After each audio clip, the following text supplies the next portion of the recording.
स्वागत है आपका खुशियों के त्योहार में। यहाँ हम त्योहार की तैयारी से पूजा की थाली तक का सफर पूरा करेंगे।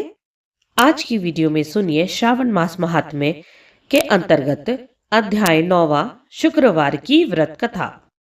शिव बोले, हे सनत कुमार, अब मैं तुम्हें शुक्रवार व्रत की कथा सुनाता हूँ।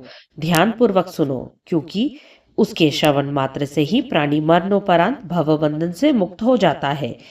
पूर्व काल में पांड्य वंश में सुशील नामक एक राजा हुआ था। वह रूपवान, बलशाली एवं 64 कलाओं का ज्ञाता व धनुर्विद्या में निपुण था। उसे पुत्र प्राप्ति के अलावा अन्य किसी प्रकार का दुख नहीं था। उसने पुत्र प्राप्त करने के लिए बहुत प्रयत्न किए, परंतु वह सफल न हो सका।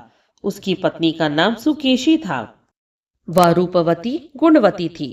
वह प्रजा को पुत्रवत प्यार करती थी, परंतु पुत्र के अभाव में वह भी अत्यंत दुखी रहती थी।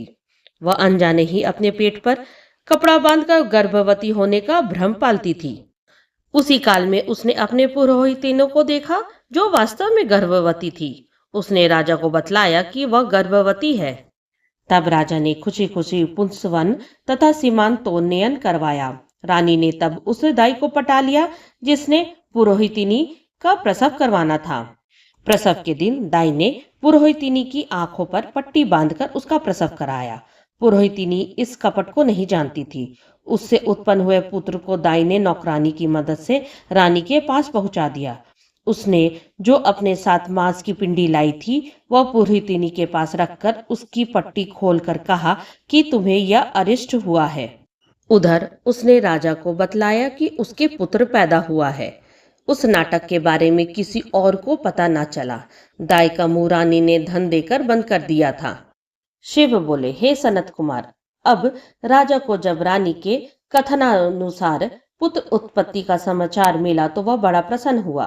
पहले उसने जात कर्म करवाया, तदंतर ब्राह्मणों को भांति भांति के दान दिए, बंदियों को कारागार से मुक्त कर दिया, नामकरण संस्कार विशाल रूप में करवाया। राजा ने राजकुमार का नाम प्रियव्रत रखा। उधर पुरोहितिनी को ने शुक्रवार के दिन जीवंतिका का पूजा कराया। उसने दीवार पर जीवंतिका की मूर्ति बनवाई, पुष्पों आदि से उसकी पूजा की और 5 दीप जलाकर गेहूं के आटे का दीप बनाकर प्रज्वलित किया और गेहूं के आटे को देसी घी में पकाकर भोजन करती और भगवान शिव की प्रार्थना करती है कि हे महादेव, मेरा पुत्र जहां कहीं भी हो उसकी रक्षा करना, क्योंकि वह जानती थी कि दाई ने उससे छल किया है। कथा के पश्चात वह प्रभु को नमन करती। बहुत दिनों तक वैसा ही करती रही। जीवंतिका की कृपा से वह बालक दूज के चांद के समान धीरे धीरे बढ़ने लगा तथा पुरोहितिनी की भक्ति और श्रद्धा से प्रभावित हो जीवंतिका दिन रात उस बालक की रक्षा करती रही। कुछ समय बीतने पर राजा का देहांत हो गया। राजकुमार ने श्रद्धा भाव से लौकिक क्रियाएं पूरी करवाई। मंत्रियों ने राजपुत्र राज्याभिषेक किया। राजकुमार राज्य का भार वृद्ध मंत्री को सौंप पितृ ऋण से ऋण होने के लिए गया की ओर चला गया। वन में जाने से पहले उसने राजसी वेशभूषा को त्याग कर कार्पटिक वेश धारण किया। मार्ग में रात होने व थकावट के कारण उसने एक गृहस्थ के यहाँ शरण ली। उस दिन उसके यहाँ पुत्र ने जन्म लिया। इससे पहले यहाँ 5 पुत्र पैदा हुए थे। उन सबका देवी षडेरी ने वध कर दिया, परंतु छठे पुत्र की प्राप्ति काल में राजा उस गृहस्थ के घर में विश्राम कर रहा था। उस रात्रि देवी षडी जो बालक को मारने आ रही थी, उसने मार्ग में राजा को सोते देखा, जिस पर जीवंतिका का प्रभाव था। उसने षडी देवी को आगे जाने से रोका, परंतु वह नहीं मानी। जीवंतिका ने अपने प्रभाव से बालक को नहीं मरने दिया। इस प्रकार बालक बच गया। इधर गृहस्थ ने राजा को बालक का रक्षक मानकर उससे 1 दिन और वहीं ठहरने की प्रार्थना की। गृहस्थ के अनुरोध पर राजा वहीं ठहर गया। तदंतर वह राजा अपने पिता के पिंडदान के लिए चला गया। वहां पर राजा को तब घोर आश्चर्य हुआ जब उसका पिंडदान लेने के लिए विष्णु पद पर 2 हाथ बाहर निकल आए। राजा ने यह देखकर अचंभित हुआ। ब्राह्मण की आज्ञा अनुसार राजा ने विष्णु पद को पिंडदान कर दिया। तब राजा ने इस देवी चमत्कार के बारे में एक विद्वान ब्राह्मण से पूछा, तो उसने बतलाया कि हे नरेश, यह दोनों हाथ आपके पिता के हैं। इसका कारण आप घर जाकर अपनी माता से पूछना। राजा दुखित चिंतित हो घर की ओर चल पड़ा। मार्ग में वह फिर उसी गृहस्थ के यहाँ ठहरा। इस बार उस गृहस्थ के यहाँ दूसरे पुत्र 7 वर्ष का वध करने छडडी आई, तो जीवंतिका ने फिर उसे वध करने से रोक दिया। तब षष्ठी देवी ने जीवंतिका से पूछा, हे जीवंतिका, तू क्यों इस गृहस्थ के पुत्रों को बचा रही है? तेरा क्या प्रयोजन है? इसकी माँ कौन सा व्रत करती है जो तू इनकी रक्षा कर रही है? राजा नींद का बहाना कर उन दोनों का वार्तालाप सुन रहा था। जीवंतिका ने कहा, हे षष्ठी देवी, इस राजा की माँ ने श्रावण मास में हर प्रकार की हरी वस्तु का त्याग कर शुक्रवार को नियमानुसार मेरा व्रत किया। इस राजा की माँ ने उस दिन हरा वस्त्र धारण नहीं किया, हरे रंग की चूड़ियां नहीं पहनी, चावल के धोवन के जल को उल्लंघा नहीं, ना ही हरी सब्जी खाई, हरे पत्तों के मंडप के नीचे भी नहीं बैठी। उसने उस दिन सब कुछ मेरी खुशी के लिए किया, इसलिए अब मैं उसकी खुशी के लिए उसकी और बालक की रक्षा कर रही हूँ।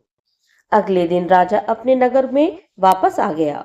उसने उस विचित्र गाथा को अपनी माँ को सुनाया और पूछा, हे माता, क्या आप जीवंतिका का व्रत करती थी? उसने उत्तर दिया, पुत्र, मैं जीवंतिका व्रत के बारे में कुछ भी नहीं जानती और ना ही मैंने कभी यह व्रत किया है। अब राजा को माता पर संदेह हुआ। उसने संदेह निवारण के लिए गया यात्रा का फल प्राप्त करने हेतु ब्राह्मणों तथा सुहागिनियों को भोजन कराने की इच्छा जाहिर की तथा उस सुहागिनियों तथा ब्राह्मणों के घर हरे रंग का सामान परीक्षा लेने के लिए भिजवाया। राजदूत ने उनके राजमहल में भोजन के लिए आमंत्रित किया, परंतु पुरोहित की पत्नी ने राजदूत से हरे रंग का कोई भी सामान लेने से इनकार कर दिया। राजा ने फिर दूत के द्वारा लाल रंग का सामान, वस्त्र और आभूषण आदि पुरोहित की पत्नी के घर भिजवाया, तो उसने उसे ग्रहण कर लिया। तब वह राजा के घर भोजन के लिए गई। वहां पर उसने एक द्वार पर चावल का धोवन और हरे रंग का मंडप देखा, तो वह दूसरे द्वार से महल में गई। यह देखकर राजा ने पुरोहितिनी से इसका कारण पूछा, तो वह बोली कि वह अपने पुत्र की रक्षा हेतु शुक्रवार का व्रत करती है। राजा, जो कि वास्तव में पुरोहितिनी का पुत्र ही था, को देखकर उसकी छातियों से दूध की धारा बहने लगी। गया में देखी विचित्र कथा तथा पुरोहितिनी की स्तन से बहते दूध को देखकर राजा को विश्वास हो गया कि वह वास्तव में पुरोहितिनी का ही पुत्र है और उसकी माँ कपटी औरत है। उसने अपनी माँ के चरण स्पर्श की और राजकोष से असीम धन संपदा दिलाकर धनी बना दिया। एक रात्रि को स्वप्न में राजा ने जीवंतिका से पूछा कि हे भद्रे, मेरे पिता तो जीवित है, तब गया में विष्णुपद में मुझे 2 हाथ क्यों दिखलाई दिए? देवी ने राजा को स्वप्न अवस्था में कहा, हे राजन, तुम्हें विश्वास में लाने के लिए मैंने माया रची थी, अब आप संशय न करें।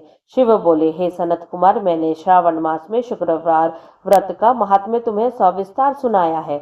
इस व्रत से मनुष्य की समस्त मनोकामनाएं पूरी हो जाती है और वह सर्वा समर्थ हो जाता है। इसमें कुछ भी विचारणीय नहीं है।